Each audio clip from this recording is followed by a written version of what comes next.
सुप्रभात छात्रों, मैं आपकी हिंदी की अध्यापिका ममता सिंह कक्षा 7वीं के छात्रों को हिंदी की कविता फूल और कांटे सिखाने जा रही हूँ। यहाँ पर ये कविता लिखी है कवि अयोध्या सिंह उपाध्याय जी ने। यहाँ पे फूल और कांटे के माध्यम से कवि जी ने बताने का प्रयास किया है कि व्यक्ति के व्यवहार में किस तरह से जो व्यवहार होते हैं उसके बारे में स्पष्ट किया है कि केवल उच्च कुल में बड़े खानदान में जन्म लेने से व्यक्ति बड़ा नहीं होता, बल्कि बड़ा वो होता है अपने कर्मों द्वारा। कर्मों से ही उसकी व्यक्तित्व की पहचान होती है। इसको स्पष्ट करने के लिए कवि ने सहारा लिया है फूल और कांटे। इस कविता की आपकी पहली पंक्ति है जन्म लेते जगह में एक ही, है जन्म लेते जगह में एक ही पौधा उन्हें है पालता। रात में उन पर चमकता चांद भी, रात में उन पर चमकता चांद भी एक ही सी चांदनी है डालता। यहाँ पे पहली पंक्ति में कवि ने बताने का प्रयास किया है कि फूल और कांटे एक ही स्थान पर जन्म लेते हैं, एक ही पौधे पर वे दोनों पलते हैं। रात के समय आकाश में चांद अपनी शीतल चांदनी फैलाता है, तब फूल और कांटे दोनों में अंतर नहीं करता है। वो फूल पर भी अपना प्रकाश फैलाता है और कांटों पर भी अपना प्रकाश फैलाता है। उसी प्रकार इस दुनिया में जो भी इंसान जन्म लेते हैं, चाहे अच्छे हो चाहे बुरे हो, वो ईश्वर सभी को एक समान सा परवरिश देता है। ये उस व्यक्ति के व्यक्तित्व पर निर्भर करता है कि वो क्या अपनाता है और किसका त्याग करता है। उसी तरह यहाँ पे फूल और कांटों द्वारा ये बताने का प्रयास किया गया है कि व्यक्ति का व्यवहार कैसा होना चाहिए, अर्थात फूल के समान सुंदर होना चाहिए, ना कि कांटों के समान जो चुभने वाला है, ऐसा नहीं होना चाहिए। मैं उन पर है बरसते, मैं उन पर है बरसता एक सी उन पर हवाएं है बही। मैं उन पर है बरसते एक सी उन पर हवाएं हैं बही। पर सदा ही यह दिखाता है हमें, पर सदा ही यह दिखाता है हमें, ढंग उनके एक से होते नहीं। जब बादल पृथ्वी पर जल बरसाते हैं, जब बादल पृथ्वी पर जल बरसाते हैं तो दोनों पर समान रूप से बरसते हैं। जब बादल पृथ्वी पर जल बरसाते हैं, में मतलब यहाँ पर अर्थ है बादल, जब में यानी अर्थ है उसका बादल पृथ्वी पर जल बरसाते हैं तो दोनों पर समान रूप से, अर्थात फूल पर भी और कांटों पर भी। जब प्यारी हवा बहती है तो वो अंतर नहीं करती है कि फूल को हवा अधिक दूँ और कांटों को हवा नहीं दूँ, वो दोनों पर ही समान हवा प्रदान करती है। परंतु एक जैसी परिस्थितियों में पलकर भी फूल और कांटों का स्वभाव एक सा नहीं होता है। अर्थात फूल जहाँ अपनी सुंदरता से लोगों को आकर्षित करता है, वही कांटा अपने व्यवहार से लोगों को दुखी करता है।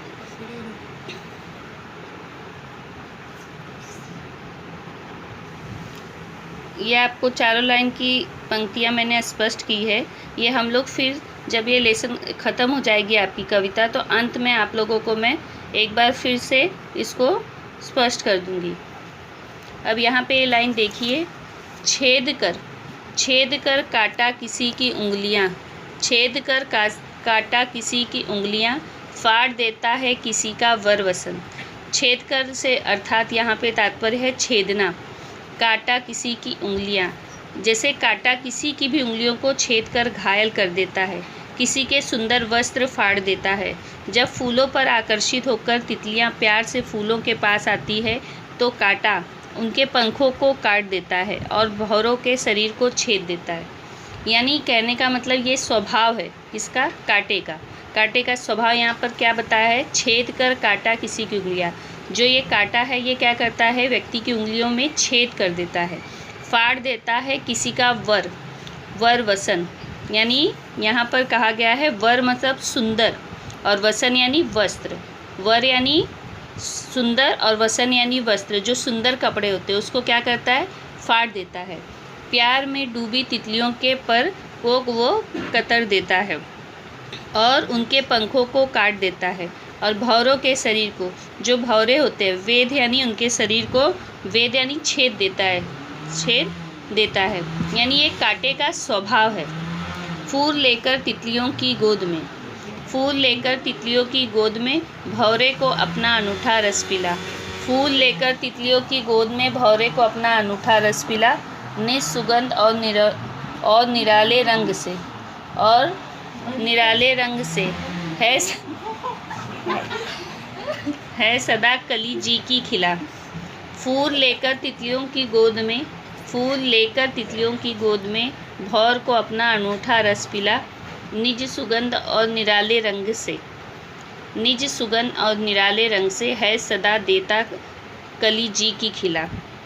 यहाँ पर जी मतलब आपका जो मन है उसको ये कहा गया है और यहाँ पे स्पष्ट किया गया है कि किस प्रकार से दूसरी तितलियों के फूल लेकर तितलियों को गोद में, फूल जो तितलियों को क्या करता है, प्यार से अपने गोद में लेता है और भौरे उसका रस पीते हैं अपनी मधुमाती सुगंध और रंगों की निराली छटा से। कौन? फूल सभी का मन प्रसन्न कर देते हैं। निज सुगंध उसकी खुशबू से और उसकी सुंदरता को देखकर सभी का जो मन होता है वो क्या हो जाता है, प्रसन्न हो जाता है।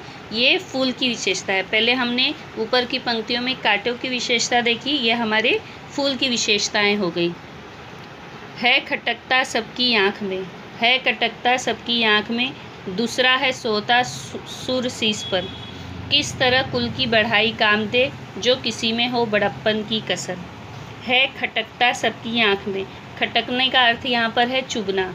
और सोहता मतलब है जो सुहासी शोभा देता हो। सुर मतलब होता है यहाँ पर देवता। शीश मतलब आपका सर। यहाँ पर बताया गया है कि किस तरह से है खटकता सबकी आँख में। खटकता क्या है? कांटा। और जो सोहता यानी शोभा देता है, क्या देता है? शोभा। जो फूल है वो शोभा देता है किस पर? सुर यानी देवता। शीश यानी देवता के सिर पर फूलों की सुंदरता बढ़ती है। फूलों का मुकुट वो पहनते हैं और उसकी फूलों की सुंदरता को वो बढ़ाते हैं। यानी किस तरह कुल की बढ़ाई काम दे जो किसी में हो बड़प्पन की कसर।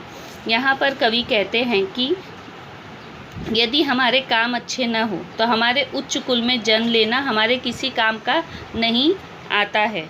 इसका अर्थ यहाँ पर कवि ने कहा है कि आप अपने कर्मों से श्रेष्ठ होते हो, अपने जन्म से नहीं। भले आप बड़े ऊंचे कुल में जन्म ले लो, लेकिन आपके कर्म श्रेष्ठ नहीं हैं तो उसका कोई अर्थ नहीं है। इसके लिए कर्म श्रेष्ठ है, ना कि आपका उच्च कुल में जन्म लेना। यहाँ पर एक ही पौधे पर पलने के बाद, एक ही हवा पाने के बाद, एक ही चांदनी शीतलता पाने के बावजूद फूल और कांटों में क्या असमानता है वो कवि ने बताने का प्रयास किया है। और इसी प्रकार इस संसार में रहने वाले मनुष्यों पर भी प्रकाश डाला है कि मनुष्य भी इस फूल और कांटों के समान हैं, लेकिन उनको किस तरह से अपने व्यवहार को उचित रूप से रखना चाहिए ताकि उनको समाज में सम्मान प्राप्त हो सके। अभी आप लोगों को एक कविता मैंने स्पष्ट की है। अब आपको दूसरे लेक्चर में इस कविता से संबंधित कुछ प्रश्न और इसकी व्याख्याएं और कुछ उत्तर मैं आप लोगों को बताऊंगी।